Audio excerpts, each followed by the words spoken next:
Já de volta com o Manhã no Ar, agora são 6 horas e 42 minutos. Vamos agora fazer nossa interação com a 93.1 FM O Dia, conversar com o Cleiton Pascarelli e também com a Nayandra Amorim. Bom dia, tudo bem com vocês? Bom dia. Bom dia. Cleiton, já recuperado, seja bem-vindo, meu amigo de volta. Obrigado, queridão. Bom, vamos falar sobre prestação de contas do Fundeb. Aqui em Manaus nós tivemos aquele problema, né? O governo interino do Davi Almeida concedeu a diferença, né? Entregou a diferença para os professores do município ficaram antenados assim, opa, a gente também tem direito, deve estar sobrando alguma coisa aí. Só que até hoje não houve aquela explicação convincente por parte da prefeitura. E aqui no estado apenas um município prestou conta do Fundeb, é isso? Você acredita? Pois é, somente o município de Apuí prestou contas, viu, dos 62 municípios. E Apuí fez essa quinta prestação de contas aí referente aos meses de setembro e outubro deste ano. E tudo isso está implicado ali no portal do governo federal sobre a aplicação dos recursos do Fundeb. Então, o que isso pode implicar? Isso pode implicar que, se não houver essa prestação de contas, os municípios vão deixar de receber esses recursos. Então, o Ministério Público tem que entrar na jogada, o TCU tem que entrar na jogada, esses órgãos aí têm que entrar na jogada para saber o que de fato está acontecendo. Inclusive, é bom a gente deixar bem claro aqui que este ano, essa prestação de contas aí por parte dos municípios tem sofrido uma queda, porque essa seria a quinta prestação de contas, referente aos meses de setembro e outubro. Mas olha só, primeira prestação de contas, referente aos meses de janeiro e fevereiro, apenas 40% dos municípios, ou seja, 25 municípios prestaram contas. Segunda prestação de contas, já a março e abril, 27% dos municípios. Olha só, 17 municípios prestaram contas, então já foi caindo. Terceira prestação de contas, apenas 12 municípios prestaram contas. Quarta prestação, 6 municípios. E agora, essa quinta prestação de contas do ano, apenas o município de Apuí prestou contas. Então... E isso, Wilson Lima, pode implicar para os prefeitos em improbidade administrativa. Além disso, os prefeitos podem ficar inelegíveis por até 8 anos, porque isso está previsto na lei da ficha limpa, né? Os prefeitos podem se complicar e ainda digo mais, o que é pior é que eles ficam no Serasa do governo federal, digamos assim, né? Ficam devendo para o governo federal e aí o governo federal não empresta mais dinheiro, não manda mais dinheiro para os municípios. Isso acarreta, obviamente, num monte de problemas lá na frente. Agora, segundo... Desculpa, Wilson. Sim, fica à vontade. Segundo o presidente da Associação Amazonense dos Municípios, olha a justificativa para que essa prestação de contas não esteja sendo realizada. Porque 90% dos prefeitos, 90% dos municípios mudaram de prefeito nas últimas eleições. Então, digamos que eles ainda estejam se acostumando aí com os compromissos que eles tenham que realizar. Esse é o segundo mandato da Prefeitura de Manaus e ela está nesse bolo aí. Pois é, né? E no final das contas, quem acaba sendo prejudicado é o aluno. O aluno, o povo, né, de uma forma geral, porque agora, com as prefeituras devendo ao governo federal, com o impedimento de conseguir empréstimos e conseguir aí, financiamentos, né, de fundos, por exemplo, outras áreas da administração poderão ser impactadas. Agora, esse é só um reflexo, né, de como a educação é tratada no Estado. Porque é ignorada essa prestação de contas, a gente não sabe para onde estão indo esses recursos do governo federal que devem ser aplicados na educação aqui do Estado. Se a prestação de contas está sendo ignorada, a gente não sabe o que está sendo feito com esses recursos. Então, é um reflexo da nossa educação que a gente sabe que não anda bem das pernas. Nunca foi, né?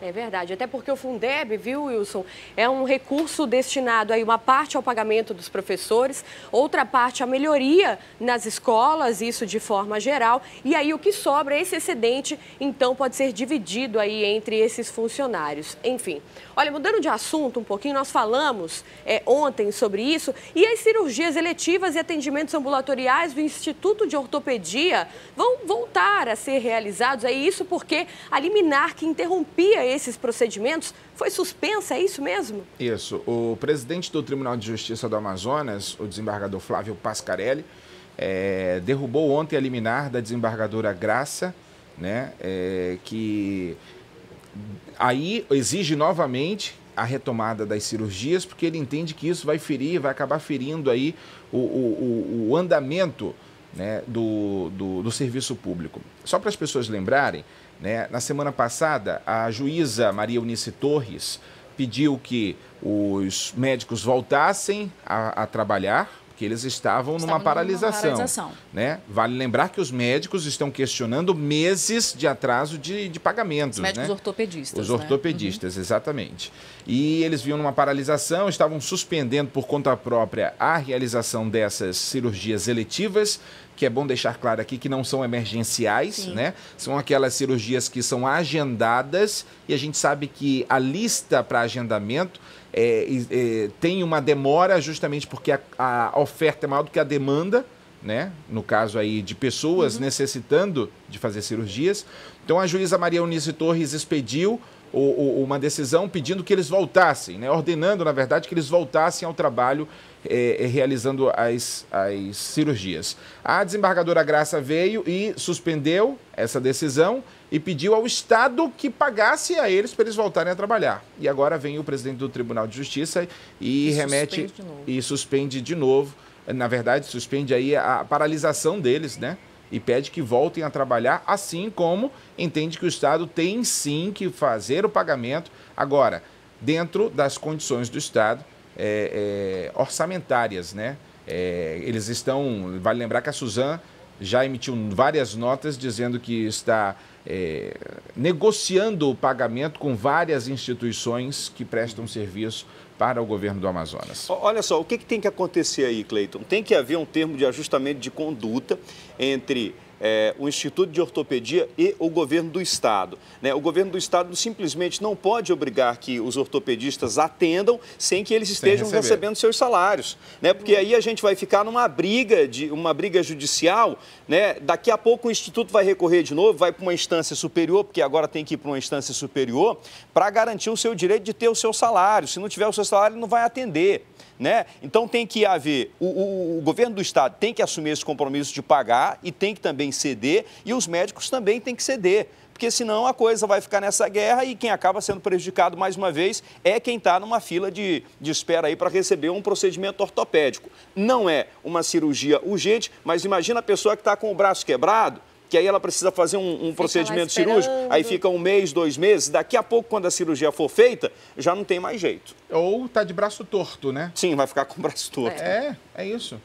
Até então, essas cirurgias eletivas, né, de acordo com a decisão da desembargadora Graça Figueiredo, só seriam feitas no pronto-socorro João Lúcio, no Hospital e Pronto-Socorro João Lúcio. Mas agora, com a decisão do desembargador Flávio Pascarelli, presidente do Tribunal de Justiça, volta como estava antes, e essas cirurgias eletivas e os serviços ambulatoriais continuam sendo prestados nas unidades de saúde.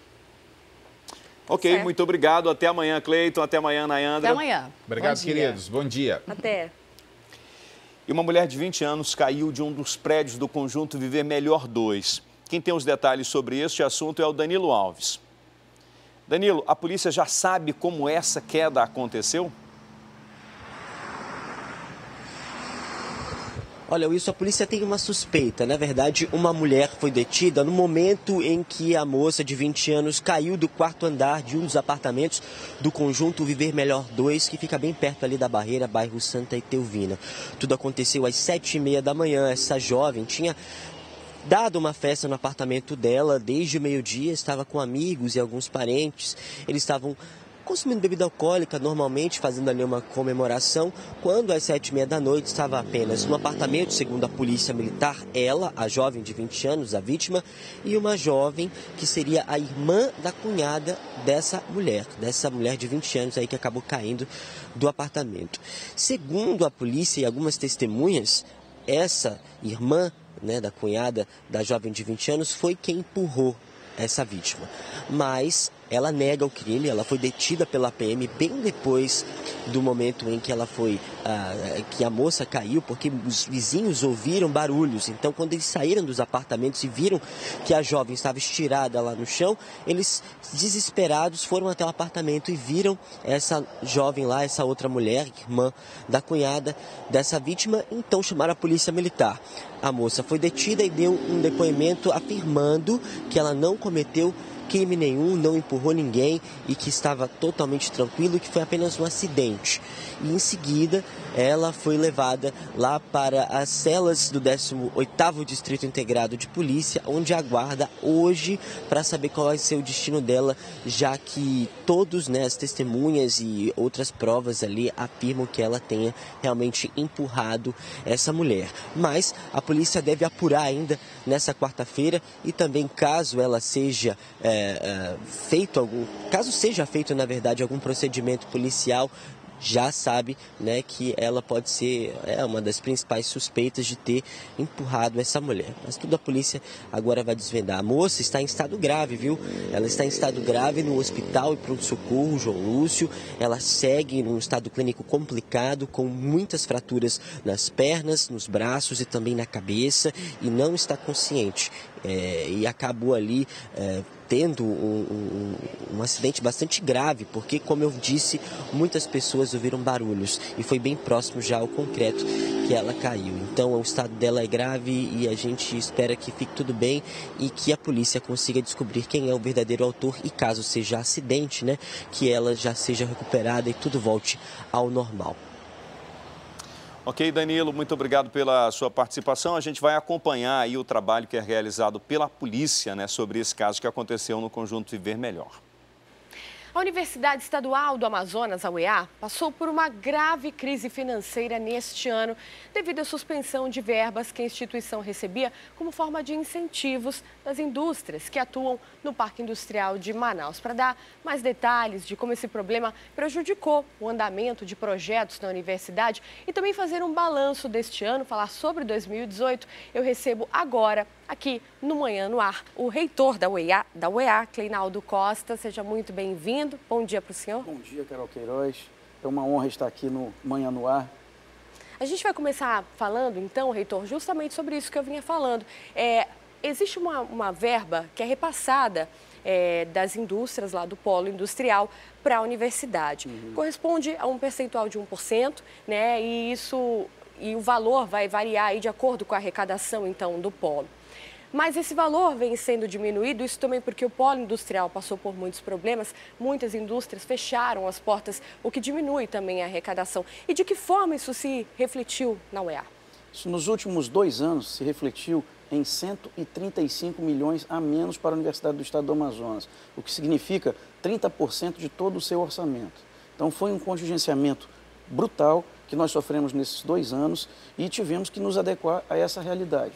Isso naturalmente nos fez priorizar áreas como manter os salários dos docentes e dos técnicos administrativos em dia, manter as bolsas dos estudantes, manter as casas de estudantes capital e interior, são 5 casas de estudantes funcionando, e manter os nossos restaurantes universitários.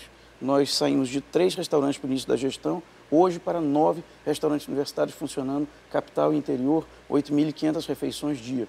Essas foram as prioridades. Para que as pessoas entendam também como funciona, a UEA, ela funciona, né? Ela é mantida através desse repasse, dessa verba, e também do governo que mantém a universidade, certo? Na verdade, constitucionalmente, por esse recurso que vem do Polo Industrial de Manaus exclusivamente. Tá certo. Bom, a gente precisa falar um pouquinho do interior também, né? O interior deixou de oferecer cursos neste ano, e principalmente aqueles cursos especiais, 24 deles deixaram de ser oferecidos. O interior sofre com isso também. Sem dúvida, essa foi uma das principais questões que nos preocuparam ao longo desse tempo. Como manter equipes, como manter docentes e como ofertar os cursos especiais, que são cursos que têm início, meio e fim. À medida que também estivemos contingenciados muito tempo pela Lei de Responsabilidade Fiscal, que nos impedia de contratar novos docentes e técnicos administrativos. À medida que a crise começa a se descortinar, à medida que começa a haver uma retomada do crescimento, para esse ano, final do ano, já existe uma perspectiva de retomada de recursos para a Universidade do Estado do Amazonas, a gente já consegue redesenhar a universidade para 2018, que é a nossa maior preocupação. Voltar a crescer, voltar a oferecer cursos para o interior do Estado do Amazonas e fortalecer a nossa universidade. Já que o senhor falou em 2018, vamos falar um pouquinho, né, sobre este novo ano, o que deve ser prioridade, o que será cortado, o que será mantido. Na verdade, a gente hoje já pensa na UEA pós-crise. Qual que é o desenho da UEA pós-crise para 2018? Como é que nós trabalharemos juntos, saindo da crise, crescendo com criatividade, fortalecendo aquilo que nós podemos fortalecer ao longo desse período de crise e, naturalmente, dando resposta à comunidade do ponto de vista de melhorias. Nós temos 2 grandes laboratórios a serem inaugurados no interior, em Parintins e em Tefé, que são laboratórios de pesquisa. Nós estamos com a perspectiva de refazer as bibliotecas da capital e interior, do ponto de vista de acervo, quanto do ponto de vista de aspecto físico, de redefinição desses espaços, que são espaços muito importantes, as bibliotecas da universidade. Ao mesmo tempo, há o momento de investir fortemente em pesquisa. Recebemos a UEA 4 anos atrás com apenas 208 doutores num quadro de 1.000 professores. Hoje já colocamos em programa de pós-graduação, doutoramento, 263 docentes concursados da UEA. Nós mais que dobramos esse número em um pouco menos de 4 anos. Isso significa quase a metade dos docentes da Universidade do Estado do Amazonas nos próximos anos com doutorado. Naturalmente, esses pesquisadores, vindo de pós-graduação recente, estarão preparados para um novo momento da Universidade do Estado do Amazonas. Um momento em que nós estaremos fortalecendo laboratórios, fortalecendo linhas de pesquisa, integrando pesquisadores com o Brasil e com pesquisadores de todo o mundo, e o cenário é um cenário de forte investimento em pesquisa e desenvolvimento na capital e no interior. O que chama a atenção desses docentes que saíram para a pós-graduação? Um número praticamente igual, capital e interior. Nós temos hoje perto de 76 docentes afastados com portaria do interior do Amazonas para doutoramento. Isso é um número inédito e isso significa pesquisa robusta, de excelência no interior do Amazonas em período breve. Tá certo. Para os cursos especiais, muitas vezes os professores são contratados de forma temporária, mas a gente pode falar para aquele corpo fixo de concursos, de novos cursos também? Há uma expectativa e há uma solicitação de concurso de 161 vagas de concurso na Universidade do Estado do Amazonas, atualmente sobrestada por conta de lei de responsabilidade fiscal. Então, há interesse da universidade em abrir concurso para essas 161 vagas em 2 anos. Então, a perspectiva é que nós façamos metade em 2018 e metade em 2019. Naturalmente, com toda a responsabilidade, à medida em que a economia começar a desdobrar favoravelmente, nós teremos condição de fazer esses concursos, fortalecer os cursos atuais e, naturalmente, pensar novos cursos para a Universidade do Estado do Amazonas neste cenário novo. Professor, não tem como a gente deixar de falar da cidade universitária. Sem dúvida. Né? Um projeto que há anos encheu os olhos, né? É um local que foi pensado para concentrar um grande complexo. Hoje a UEA ela tem núcleos separados aí em pontos da cidade, mas a cidade seria um grande complexo, abrigando inclusive alojamentos para pessoas que vêm de fora estudar aqui, as pessoas do interior também que passam aqui na universidade e aí poderiam ficar aqui instaladas, mas que até agora não saiu do papel, não foi para frente, um projeto milionário. O que a gente pode falar sobre a cidade universitária? Em primeiro lugar, preciso compreender como essa cidade universitária foi pensada e o momento atual, quase 5 anos depois. 5 anos depois, é necessário que a comunidade esteja envolvida na discussão de qual cidade universitária nós queremos, qual o desejo, o que se pretende fazer, como que nós iremos trabalhar a noção de uma cidade universitária moderna que sirva ao interesse dos professores, dos técnicos administrativos e, sobretudo, dos estudantes, que são o principal motivo dessa universidade, e qual que será o desenho disso em 20, 30 anos. Então, essa discussão ela é urgente, ela precisa acontecer dentro da universidade e é a universidade que precisa dizer que cidade universitária deseja. Então, essa é a primeira premissa. Agora, o segundo ponto muito importante a ser compreendido. Se você tem uma crise financeira muito grave, você tem uma redução de salário da ordem de 30%, você continua construindo uma casa nova, reformando, ou você paga a escola dos seus filhos? Você mantém suas contas em dia. Então é muito importante compreender o momento de prudência que a universidade teve em parar a construção da cidade universitária. Não era possível continuar investindo a ordem de 30, 40 milhões ano num cenário econômico em que perdemos 30% da receita. Ou melhor, deixamos de receber 30% da receita. Então foi um momento de contingenciamento e a cidade universitária necessariamente teve que parar sua construção por conta desse momento. Importante compreender o que já foi investido na cidade universitária. A obra não esteve em nenhum momento sob responsabilidade da Universidade do Estado do Amazonas. Por determinação de governo, à época, a construção aconteceu pela Secretaria de Infraestrutura, que responsabiliza-se por todo o movimento Cidade Universitária até o presente momento. Havia um destaque orçamentário anual da universidade, repassado legalmente para a CEINFRA, que executou todo o investimento que já foi feito. Esse investimento ele é da ordem de quase 50 milhões. É tudo que a universidade já despendeu ao longo daqueles 4 anos na cidade universitária. Foi feito um viário, foi feito todo o acesso para a cidade universitária, iniciada a construção de 3 prédios que hoje estão sobrestados. Naturalmente, isso tem risco de invasão, tem risco de depreciação pelo tempo da própria obra. Existem diversas questões que precisam ser resolvidas. Recebemos recentemente a visita do atual secretário de Infraestrutura, que esteve conosco com sua equipe, junto com a gestão superior da universidade, repensando a retomada dessa cidade universitária. E a primeira premissa que colocamos à mesa foi: precisamos iniciar a discussão sobre cidade universitária com a comunidade universitária no início do ano. E a seguir disso, levar ao governador a necessidade da continuação da obra, dentro de um desenho que a comunidade entenda como legítimo. A gente fala bastante agora em retomada econômica, mas ano que vem será um ano político, um ano diferente, com mudanças. Como é que o senhor acredita que será esse ano de 2018 para a BH? Será um ano difícil também. É um ano de retomada porque é um ano de muita expectativa. Estamos aí há quase 3 anos de uma crise que atingiu ferozmente a Universidade do Estado do Amazonas. Entretanto, à medida que começa a melhorar a economia, à medida que os investimentos começam a retornar, tem como nós iniciarmos um planejamento de crescimento sustentável, de retomada das ações da universidade, capital e interior. Agora, é importante compreender que essa retomada vai se desenhar de forma efetiva ao longo dos próximos 2, 3 anos. Então, é preciso conter a ansiedade, é preciso muita responsabilidade nesse momento e fazer o nosso papel com muita seriedade, com muita competência e, naturalmente, muito dialogado com a comunidade. Tá certo. Olha, eu conversei com o Cleinaldo Costa, reitor da UEA, falando então sobre o ano, este ano, falando um pouquinho a projeção aí para 2018. Muito obrigada pela participação do senhor, professor. É uma honra aqui estar representando a Universidade do Estado do Amazonas no Manhã no Ar. Muitíssimo obrigado, Carol. Tá certo.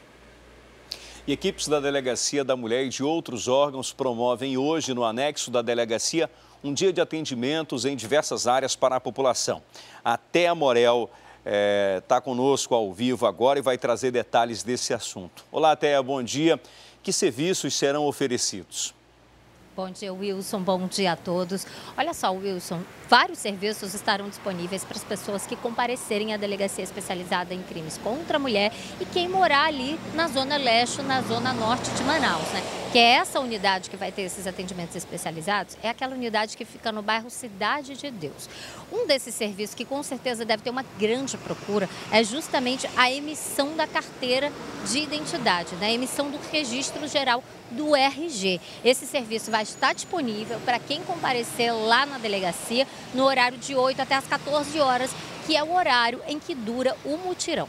Além disso, tem também vários tipos de atendimento, atendimento jurídico, atendimento psicossocial, para quem precisa de orientação sobre questões de família e sobre questões jurídicas também, e tem atendimento de saúde. Quem quiser também pode aproveitar alguns dos serviços que estarão sendo oferecidos lá, como por exemplo, a medição da pressão arterial, a aferição da glicemia, né, que é aquele teste que detecta se a pessoa está com açúcar muito alto no sangue ou não, e que pode aí já dar um sinal de que a pessoa tem ou não diabetes. Tem também teste rápido de sífilis e HIV, que são doenças sexualmente transmissíveis e que a pessoa pode saber se alguma dessas doenças pode estar se manifestando através desse teste rápido. E uma das coisas mais interessantes que deve acontecer na delegacia especializada na manhã de hoje são palestras sobre violência doméstica. A gente sabe que muitas mulheres sofrem com a violência doméstica, muitas vezes elas não têm coragem de denunciar, e toda essa questão vai estar sendo debatida durante palestras que vão acontecer também durante toda a manhã. Então, se você quer orientação, se você quer saber como é que funciona a delegacia, se você quer saber como que você faz uma denúncia, se você quer saber como que você faz uma denúncia de uma outra pessoa que você sabe que não tem coragem de denunciar, tudo isso vai estar disponível lá para a população. A Delegacia Especializada em Crimes contra a Mulher, esse anexo, ele fica na rua Nossa Senhora da Conceição, no bairro Cidade de Deus, no anexo do 13º Distrito Integrado de Polícia. Não tem erro, é realmente uma rua bem centralizada ali no bairro Cidade de Deus. É uma rua bem grande, é uma rua de comércio, todo mundo sabe onde é o 13º DIP, então é só comparecer lá que todos esses serviços estarão disponíveis hoje de manhã, até às 2 da tarde, na Delegacia Especializada em Crimes contra a Mulher. Ok, Teia. Obrigado. Até daqui a pouco.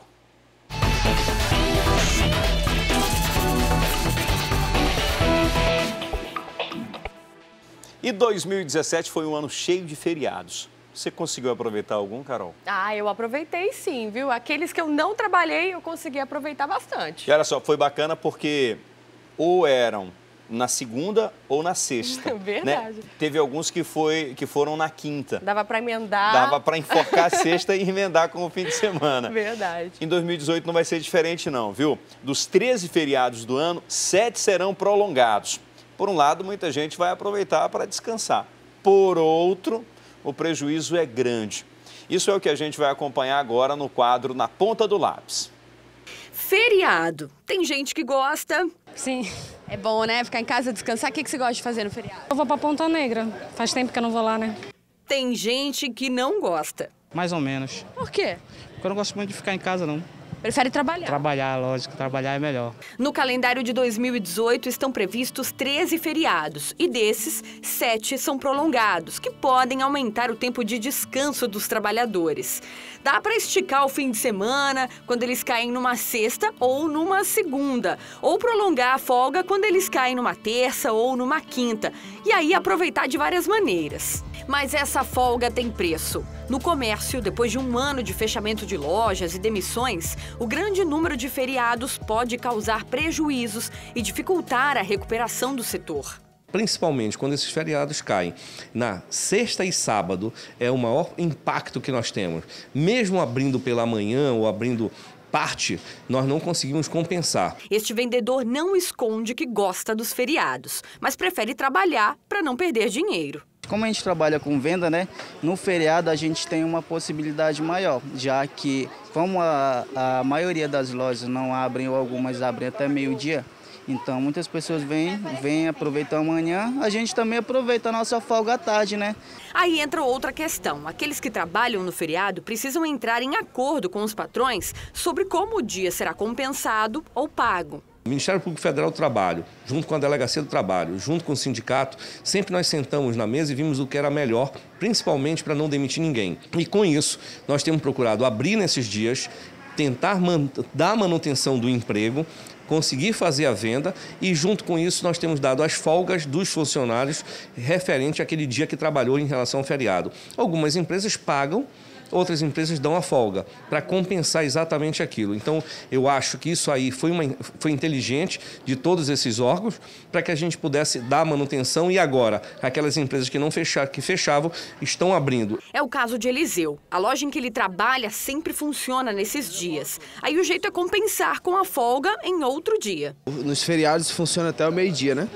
Mas quando o movimento volta a aquecer novamente, compensa nos dias seguintes, né?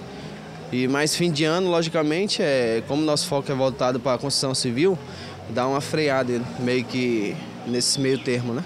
O diretor executivo do Centro da Indústria do Amazonas explica que a maioria das fábricas já faz uma programação antecipada dos feriados. Mas mesmo assim, alguns prejuízos são inevitáveis, já que o setor depende de outras atividades. Vamos falar especificamente da indústria, que depende de liberações de mercadoria, né, da intervenção do poder público, principalmente do federal. Quando o Serviço Público Federal dá ponto facultativo, é mais um dia em que eles não vão trabalhar. Claro que um dia de perda é um dia de perda, é prejuízo para todo o país, né? É prejuízo não só para a indústria, mas para o comércio, serviço, e também para o Estado, porque é um dia remunerado que não há produção. Quem recebeu ou ainda vai receber o 13º salário sempre adota aí prioridades do que vai fazer com esse dinheirinho extra. E no topo da lista está aí quitar dívidas. Se você também tem esse foco, fique atento, pois especialistas recomendam que na hora da negociação é bom ficar de olho nas opções que podem ajudar a fechar o melhor negócio e até evitar novos débitos. Para alguns trabalhadores, o tão esperado 13º salário já tem destino certo. De deixar as contas em dia, né? Porque janeiro é um mês longo e vamos. O que sobrar a gente dá os presentes para quem precisa. Segundo o Diese, cerca de 900 mil amazonenses vão receber o 10º. E a maioria vai aproveitar para pagar dívidas e começar 2018 no azul. Por isso, na dúvida, negociar um desconto para quitar todo o débito é a melhor opção. E você consegue cortar boa parte dos juros que está embutido na dívida, né? E a questão da própria negociação, né? Deve 3 mil, só tenho 2.800. 2.900, tenho 2.800. Na negociação você acaba fechando um bom acordo. Outra alternativa é usar parte do benefício como entrada e renegociar o parcelamento. Mas cuidado com os juros das parcelas. O ideal mesmo é ficar de olho nos gastos neste fim de ano. Apesar do 10º, mais janeiro, sempre começa com as questões das despesas escolares, IPTU, IPVA. Então, seria bom você ter esse controle em dezembro para não começar o ano, né, com uma dívida muito maior. E já começou a pesquisa do material escolar para o ano que vem. Como as escolas são obrigadas por lei a liberar a lista 45 dias antes do período letivo, os pais vão ter bastante tempo para verificar se o que está sendo pedido pela escola é realmente o correto. O ano letivo mal terminou, mas a Ariete já está de olho nos preços para o ano que vem. Estou primeiro pesquisando, depois eu vou ver onde eu vou comprar, porque tem muita diferença de preço. E por enquanto, só pesquisa mesmo, mas esta loja já se prepara para as vendas. A gente começa os preparativos para a volta às aulas quando termina a antiga. Ou seja, em março desse ano eu já estava começando a preparar meu estoque, já estava começando a fazer as compras, já estava começando a pensar em como que eu iria receber já volta às aulas de janeiro, dezembro, janeiro e fevereiro desse ano. Mas além do preço, os pais devem estar atentos para o que pode e o que não pode ser solicitado na lista do material escolar. E todo ano é a mesma coisa, vem aquele susto com uma lista imensa de itens. Por isso, desde 2014, uma lei federal proíbe as escolas de determinarem as marcas e os locais de compra, como também de incluírem na lista uma série de produtos. Como materiais de higiene, de limpeza e ainda materiais de expediente e para a sala de aula. Ano após ano, o PROCON vem atuando nesse período de final de ano, início do ano também, em relação às escolas. E a gente encontra novamente irregularidades quanto a material de uso coletivo. É aquele material em que o aluno não vai manusear. Se o aluno não vai manusear, é um material que a instituição, que a escola deve fornecer. Uma lei municipal aprovada este ano também determina que as escolas apresentem a lista pelo menos 45 dias antes do início das aulas, independentemente da matrícula do aluno. Os pais podem procurar o PROCON em casos de abuso na listagem do material escolar. No primeiro momento, o pai deve procurar a direção da escola e questionar a legalidade daquela lista. Se ele tiver uma resposta negativa, ele pode acionar o PROCON e o PROCON vai acionar de imediato a direção da escola. De acordo com o Código de Defesa do Consumidor, a escola pode ser autuada em até 3 milhões de reais. A Jussana, por exemplo, agora já sabe, na lista do filho, só mesmo o necessário. Vou estar mais atenta, vou pesquisar mais nas livrarias, pesquisar preço para ver se sai mais em conta, porque os valores são altíssimos. Hoje eu vou falar para vocês uma coisa que me entristece muito, viu? O Brasil é o país da burocracia. Tudo é difícil, suado, não é mesmo? E você, está tentando se aposentar ou receber o seu benefício do INSS e só de pensar na burocracia já te dá dor de cabeça? Eu tenho uma excelente notícia para você que se encontra nessa situação. Apresento a vocês a RL Intermediação. A RL Intermediação tem uma equipe de especialistas que ajudam você a conseguir o seu benefício do INSS de forma rápida, fácil e segura. Chega de ficar correndo para lá e para cá com toda essa papelada. Na RL Intermediação, você tem o atendimento de respeito e que você merece. E não é só isso não, viu? Na RL Intermediação, você também garante o recebimento do seguro DPVAT, seguro de vida, seguro das Forças Armadas e benefício previdenciário em geral. Confira agora, viu? É só ligar no 991 17 26 45. Anotou? Então, ó, tá aí na sua tela para você ficar por dentro de tudo. O abastecimento de água em Manaus vai ser suspenso hoje em 58 áreas. Quem tem os detalhes sobre esse assunto é a Téia Morel, com quem eu volto a conversar. Olá, Téia, quais os bairros que devem ficar sem água e qual o motivo para essa suspensão no abastecimento? Olha, Wilson, são muitos bairros mesmo na cidade que devem ter o abastecimento suspenso, porque de acordo com a empresa concessionária, a Manaus Ambiental, vai ser feito um serviço de manutenção, a troca de uma grade do reservatório de transferência que fica na Ponta do Ismael, no bairro da Compensa. E com isso, o abastecimento vai ter que ser desligado. A Manaus Ambiental optou por fazer essa manutenção durante a madrugada, durante a noite, para tentar evitar os problemas. Mas a gente sabe que essa interrupção acaba fazendo um processo em cadeia de desabastecimento de água, que mesmo quando o serviço terminar, né, durante a madrugada, muita gente ainda vai demorar para ter a água de volta na torneira. O serviço está previsto para acontecer entre 10 até as 3 da manhã e a Manaus Ambiental afirma que a água vai retornar para a torneira das pessoas, né, durante a quinta-feira. Olha só para você ver como tem muitas áreas que vão ser realmente prejudicadas. São 58 localidades e a gente vai falar aqui pelo menos o que eles chamam de macro-áreas, os setores que dão uma ideia de quais são os bairros que vão ser afetados. A gente vai ter problemas no macro setor do Parque 10, que atende bairros como a União, como o Parque das Laranjeiras. Mas essa interrupção deve chegar até o conjunto Anavilhanas, vai atingir também o Mocó, que é a área que atende ali o Adrianópolis, Nossa Senhora das Graças, toda a área próxima ao Boulevard Álvaro Maia e parte do centro. Vai ter interrupção prevista também no bairro do Japim, no macro setor do Japim, só que o bairro do Japim vai chegar essa interrupção, esse desabastecimento, Wilson, até o Armando Mendes. Vai ter problema no Petrópolis, aqui na área da Zona Centro-Sul, que atende Petrópolis, Japinlândia, Aleixo.